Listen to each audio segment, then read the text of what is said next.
guys, it's Jay and the topic of the day is Junior Flagship. So what does Junior Flagship mean? It's the little sweet spot between the mid-range and premium phones. We all know that Huawei has been crushing it at the premium phone market, but now they're going to bring you a phone that is more affordable but with amazing specs. And when I say amazing specs, I'm talking about flagship premium material kind of stuff in the phone.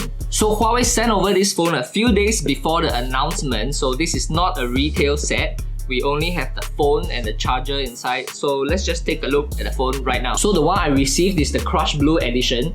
Let's dive in to see what does the Junior Flagship offer in their design and their build. Okay, this is the back of the Crushed Blue design, 4 camera setup, full glass back. The color is actually very similar to the P30 Pro, but this time round, the shiny reflective surface of the back actually looks a lot more holographic. Now let's take a look at the front of the phone. There is no more notch and they have decided to put the camera punch hole at the top left corner. The top of the phone houses the speaker grill for you to listen to when you're on a phone call. And also there's a notification light that is hidden inside the speaker grill. I actually like this notification light a lot. And on the right houses the volume rocker buttons, but this time the home button also acts as a fingerprint reader. The bottom houses the main speaker and a Type-C port, and also the main microphone. So right, the design. What do I feel about it? Something that is not marketed as the premium flagship design. Junior flagship, that's what they call it. It pretty much just feels like a premium flagship device in your hands. So right now, I'm gonna talk about the 3 things that I like most about the Huawei Nova 5T. First, I gotta say that I miss the haptic fingerprint reader. Yes, I understand that all flagship designs are having their fingerprint reader behind the screen right now, but I just really prefer a haptic fingerprint reader. It's so much faster. On this phone, it probably takes a fraction of a second to unlock my phone. It's so fast, it's intuitive, it never fails. Just a slight tap to unlock my phone every single time. Secondly, I really prefer the Type-C connector. For all you Type-C haters out there, you guys just gonna hop on, you know. Like I mentioned in my previous video, I've changed all my devices to use the Type-C connector. Makes your life easier. It really makes your life easier. And just get wireless earphones. They also included a 22.5 watts supercharger, so if you're like me, I don't like to leave my phone overnight to charge. I believe that it damages the battery and I just don't feel good leaving my phone to charge overnight. So yeah, having a supercharging phone allows you to charge your phone quick, fast, while you're doing stuff, while you're styling your hair, while you're taking a poop, while you're showering, anything. And I always leave the house on 100% battery every time. The third thing that I like most about this phone is the flagship chipset they have included in the phone. So basically, to put it in the context for you, they have used the same chipset from their Mate 20 Pro and their P30 Pro inside this Junior flagship phone. They have also mentioned that this phone is optimized for gamers. So how confident are they to say that this phone is optimized for gamers? They have actually launched this phone at the Esports Festival Asia segment of Comex this year.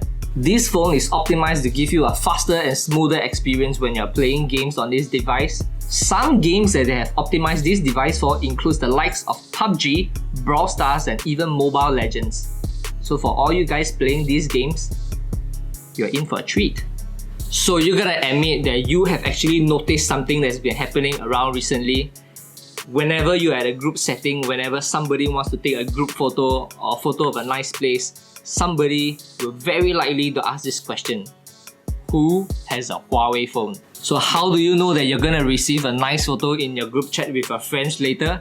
I guess Huawei is the only way.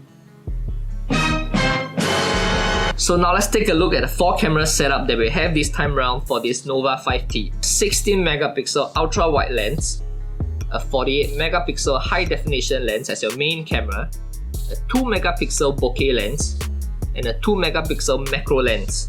So the quality of pictures when taken using the back cameras are actually very good. The color replication is accurate, the white balance is good, it's sharp. Front camera, as usual, the selfie camera would have its default setting on, which is the beauty filter. But I actually find that the beauty filter on this phone is pretty convincing. it smoothens out certain part of your face, but it still leaves pretty good amount of detail, so you know, it wouldn't look too fake.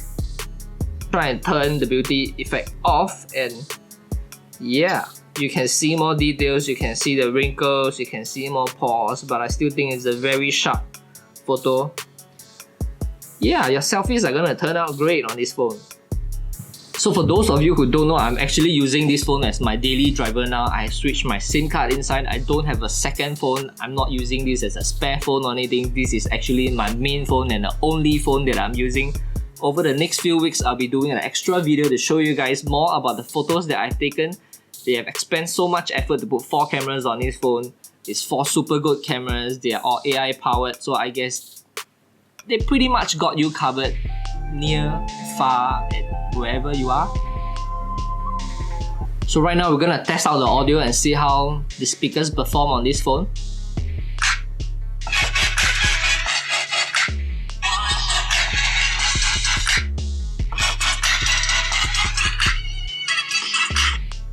So the audio actually comes out from the bottom firing speaker. It's the only place that the audio is coming out from.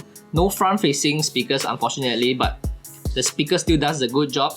When it plays in its highest volume, there is no breakage, there is no peak in the sound. The audio is good, it's deep, and it's crisp, it's clear, and yeah. So I know that I've mentioned over and over again in this video that this phone is a junior flagship. So what actually separates it from a actual flagship premium device, since it already has a premium chipset inside, the build is premium, glass back and everything. Actually, there are several functions that are missing in this phone. There is no wireless charging in this phone, and it's not waterproof or dustproof. But I guess if you're not a big user of wireless devices and you know, you don't go swimming with a phone, why would you go swimming with a phone in the first place? It doesn't really matter. But yeah, I went swimming with my phone. My phone died. And of course, the main difference for the phone is the price. This phone retails at $598 in Singapore. It's available for pre-order now. Come on guys, 598 Singapore dollars. This phone is super value for money. You have a chipset that is like a P30 Pro. You get a good screen. I mean, the screen is not the best, but still it's only a small step down from a premium flagship. I'm willing to go this price just for the fingerprint reader alone. So if you are hunting for a new phone and you are like me, you don't hold any contracts, you don't hold any lines, you don't want to sign and commit to anything, I would say that this is the most affordable and worth it phone to get out there. Most bang for buck, and in my opinion and a Singaporean context, this is the most uhua way to go. And that's all from me for today's video. Remember to like this video and share with your friends if you enjoyed it. Let me know in the comments below what would you like me to review next, any devices. But it's confirmed gonna be all the iPhone. But yeah, see you in the next video. Bye! And the esports.